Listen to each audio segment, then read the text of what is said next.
common WordPress mistakes that will kill your business on today's episode. Today's episode is brought to you by SEMRush, started in 2008 with one mission: to make online competition fair and transparent with equal opportunities for all. To find out how SEMRush can help you compete with the big boys, go to servenomaster.com/SEMRush today.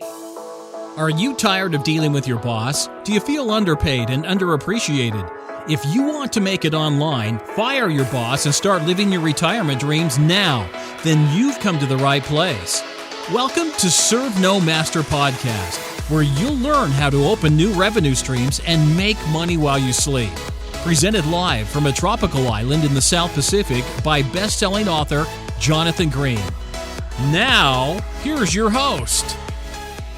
Over the past 10 years, I built dozens of websites, and every single one of them I built on the WordPress platform. It's a free platform, and in fact, I was just working with one of my coaching clients, helping her to set up her first WordPress installation. Many large corporate websites that you visit are built on WordPress. It's a very common platform. It's one of the most common systems used on the internet right now. Many websites, millions of websites are built on this platform. And unbelievably, the software is free. It's really the backbone of many websites. Many new bloggers, new entrepreneurs online set up a WordPress site and immediately begin cutting corners. Unfortunately, the internet punishes you when you cut certain corners. One of the most common mistakes, and I'm going to call this mistake 0 because it's so basic, I can't even consider it one of my 8, is setting up your website on someone else's domain. If your website is something.wordpress.com, you don't own your website. You will never make money. You are not a business. Whenever someone sends me a link to their website and it says .wordpress.com, .blogger.com, .typepad, whatever blogging platform you're using, I immediately know that you're not serious and that you will not make any money from the website. I know this because you're not allowed to make money from these websites.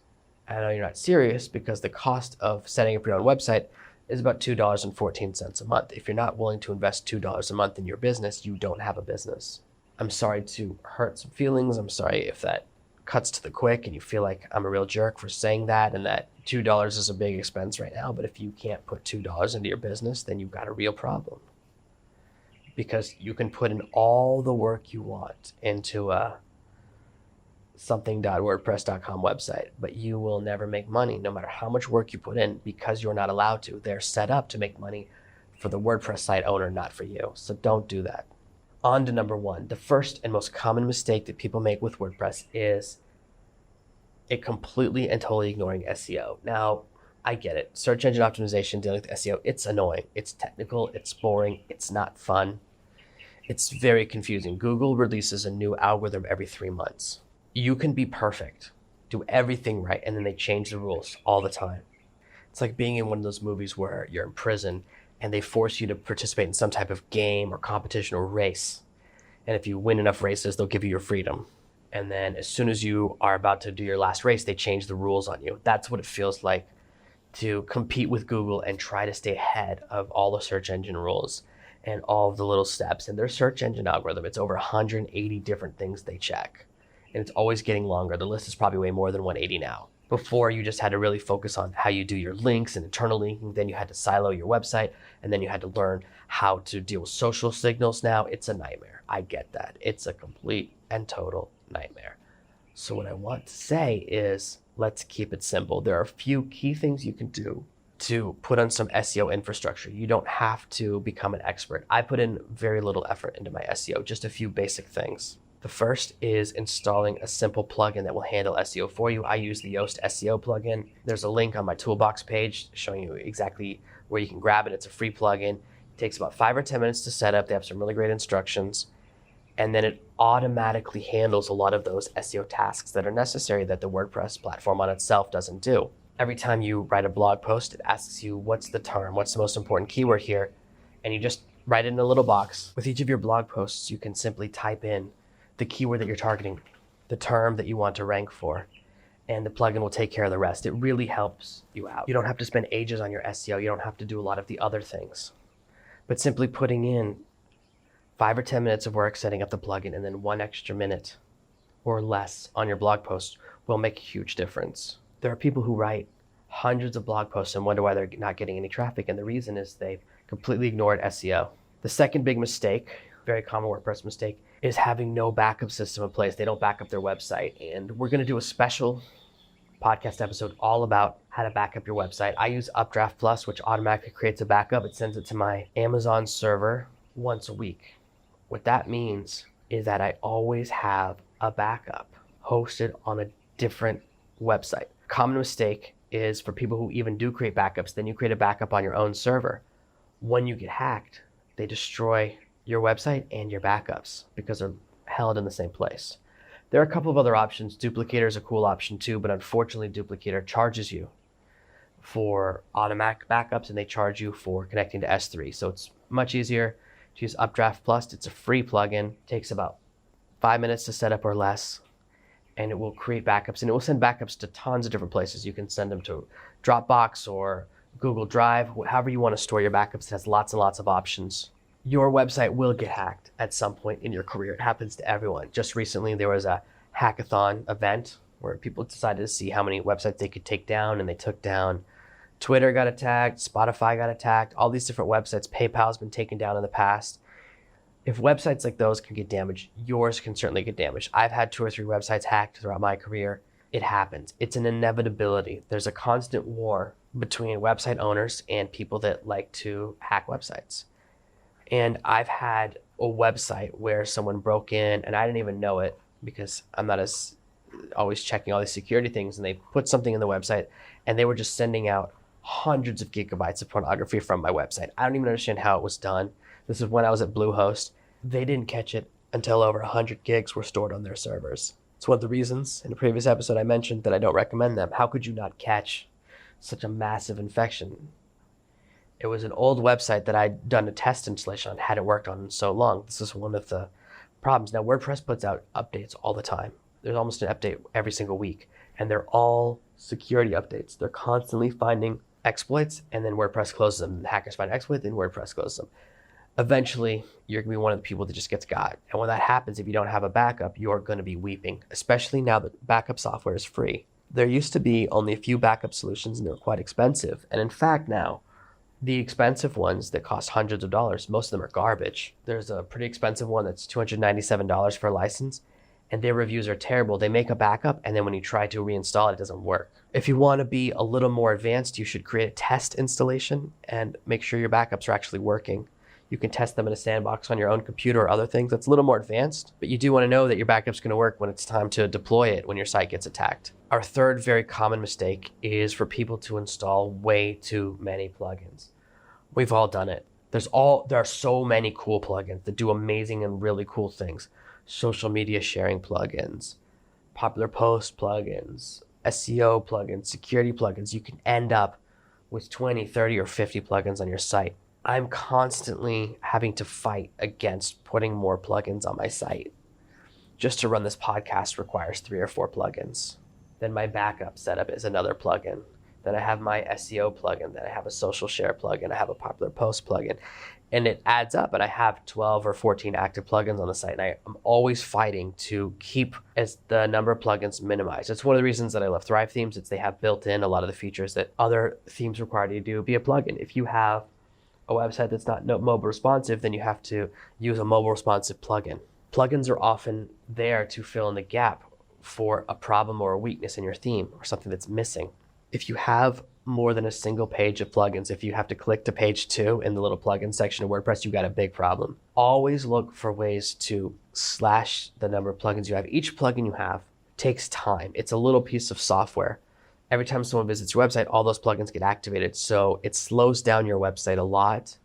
It takes up a lot of your bandwidth, and it can cause a lot of problems. It's hard. I see some of these lists that say like the 36 plugins every blogger must have. What a nightmare. Whenever I see one of those lists, I know it's a website that I can't take seriously. Because how dare you recommend that to someone? 36 plugins will shut down almost every website. It'll slow them down, and it'll kill the business of your blog. You can't have a blog that's so slow because it's loading all these plugins. Make sure you know why every plugin is on there. One of the things I've discovered, whenever I hire someone to work on one of my sites, someone from Fiverr, someone from Upwork, they always install these extra plugins. And it's so annoying. The reason that I have a separate membership site installation and a separate main website installation is because they each need a bunch of plugins. I have my membership site plugins, everything from security to locking the different sections to some design customization plugins. All of those things, they take up a lot of room. And I don't want to have two sites merged, because then I would have all of these plugins in the members area that don't need to be there, and all of these plugins in my main site that are only from the members area. I don't need a podcast plugin. I don't need all my podcast plugins in my members area, because my members area doesn't host the podcast. So separating the two allows both installations to run a little bit faster. Our next mistake is bad permalinks. This doesn't happen as much as it used to. When you first install WordPress, especially a couple of years ago, it would automatically say your file structure would be like servenomaster.com /P001, P002, and it would just number your pages. This is terrible for SEO, and this is terrible for the customer experience, the visitor experience, because the visitor comes to your website and they can't find their way around because they don't know. They try and type in the name of a post, and instead it's just numbers. Then people got a little more sophisticated, and I don't see this as often, but I did see someone doing this morning, where it goes post date, then post name. So then, for example, this post might be servenomaster.com /2016 /10 / common WordPress mistakes. You don't want the date in your URL structure, in your link structure. It's bad for SEO. It's bad for the customer experience. When I see a post and I can immediately see that it's 2 years old, I don't read it. Who wants to read something that's no longer relevant? I was reading a bunch of posts comparing backup plugins this morning, preparing for a podcast episode that's going to come in a few days, where I talk about how I chose my plugin and why I use Updraft Plus as opposed to Duplicator and some other things, where I go into a lot of detail about how to back up your website. So I was looking at all the competition out there to see if there's something I don't know about, and one of the posts was from 2014. Why would I use a post that's 2 years out of date? So many pieces of software were great in 2014, they don't even exist anymore. Remove the date structure from your linking, from your URLs. Now, another mistake that we can make, and if you have a website that's been using the wrong link names for a long time, the wrong URL names for a long time, don't fall into this mistake, which is where you change a past URL later. Once you name your blog post, don't change it. If you're going to change the structure and you're doing a massive site restructure where you're changing from like post numbers or dates and getting rid of that part, that's okay. And you could put in a plugin that will do an automatic redirect. There's like 301 and 304 redirects. There's plugins that will automatically send people that were going to the old link to the new link. You can do that once, and that's if you're doing a massive file name restructure. But if you're following the advice from a previous episode where I talked about giving really good names to your blog posts, you can change the name of the blog post, but then don't go in and change the link to the blog post. The old link is fine. When you start changing the links, it causes problems as far as your internal linking structure. It can cause problems as far as other websites that link to that blog post. Broken links are very unforgivable as far as Google's concerned, as far as other search engines are concerned. It will hurt your rankings overall. It will hurt your business in the long term. So if you do change the name of a post, don't change the link itself. Very important, because it damages your reputation, it damages your site, and it can undo all of the work you've done up to this point. Our sixth common mistake, is bad image sizes. I was working on an image yesterday that I wanted to upload to the members area, and it kept timing out, and I was like, what's going on? This is a tiny picture. And then I looked, and it was over 2 megabytes in size. Now I know that's not a huge number, but when it comes to images, making someone download 2 megabytes just to see a tiny image is ridiculous. I have set up that once the image is uploaded, it automatically gets resized. So the problem was only in the upload process, but it reminded me of how important it is to resize your images. There's a really great plugin that will handle this for you called WP Smush, SMUSH. Great plugin. It will go through and resize all of your old images. So if you click on most of the images on my site and you say, show me the image URL, it will often say image name, and then it will say a size. It will say like servenomaster logo 170 by 300 or servenomaster logo 200 by 360. Those different sizes, those different numbers, they're generated by my plugins, by WP Smush or by Thrive Themes. I now, because I have Thrive Themes everywhere, I don't use WP Smush, but if you're not on Thrive Themes, then it's the free alternative. Thrive Themes does it automatically, but WP does it as well. Either way, you have to set up one or the other to handle your image resizing. This way, someone who's visiting my website, if you're visiting the website from your mobile phone and you're on a 3G connection, you're on your cell phone connection, it will send you a lower resolution version of the image because your screen size is so much smaller. You can't display those additional pixels anyways. You're sending your customers data that they will never see or use when you have images that are too big. This is something that kills a lot of websites. When you're using images, you take a picture with your camera, then you take a picture with your phone, then you have a picture you downloaded or bought from a stock photo website, and you have them on your website. They're all different sizes. Some websites out there will advise you to resize your images manually, to go into Photoshop or Affinity Photo. You know, I'm a big Affinity Photo guy. I've switched from Photoshop to Affinity Photo and I love it.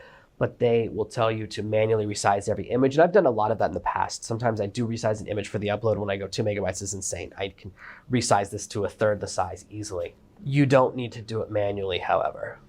You just need to have one of these 2 plugins that takes care of everything. If you're on Thrive themes, when you install the Thrive theme, it will make you resize all the images immediately. It's the first alert you get. The second way to do it is free WP Smush plugin. Now, until about 2 weeks ago, WP Smush was how I resized all my images. I went through and resized over 2,000 images. And when I installed Thrive themes, it goes, we need to redo it according to the Thrive themes rules. And I said, fine, resize my images. They went through over 3,000 images that WP Smush had already processed and saved me a total of 2.5 kilobytes. Like nothing. So I know from my testing that both processes are almost identical. There's a 0.001% difference in the amount of compression. The 7th mistake people make is cheap hosting. It's very tempting to buy hosting that you see a commercial for on TV, or that seems like a really great discount, or it's too good to be true. It's really hard to find honest reviews of hosting programs because every hosting company offers an affiliate program. 99% of the reviews that you read of hosting programs are lies. The only thing I can tell you is the 2 hosts that I use. I use a small orange for my small sites, and I use WPX hosting for my sites that need to be fast. That's it. When you use cheap hosting or fall for one of these like tricks where people recommend all these different hosting programs and you can't tell which one's good and which one's not, and I've been down those roads before. I used a hosting program that other people really liked, and they deleted all my websites because they said that I didn't make a payment, and I said, isn't it supposed to be automatic payments? Why on earth would this happen? Why on earth wouldn't you call me or send me a bunch of emails? And they were blaming me, and I said, look, man, it's not that I don't have the money. It's that you guys didn't withdraw it. You're supposed to just take the money. You know, what's happening here? So that was my experience with a host, you know, that I was using. And that was a host actually people I knew recommended. It's tough to find the right hosting company because there are a lot of fly-by-night operations that are fake. For example, you can become a reseller with most hosting companies. This means they give you a certain amount of bandwidth, a certain amount of size, and you can create sub-users. You can do this with big names like HostGator. That's a big well-known hosting company. So I could become a HostGator reseller. I then create my own website that makes it look like I'm a host. So you think you're hosting with a different company, but you're actually hosted HostGator on their computers in their server farm. This is one of the dangers of cheap hosting. And with cheap hosting, you're going to run into security problems, speed problems, hacking problems, tech support problems. They all stink. The reason I recommend the 2 hosts that I do is that if you contact tech support, you get a reply in under 2 or 3 minutes.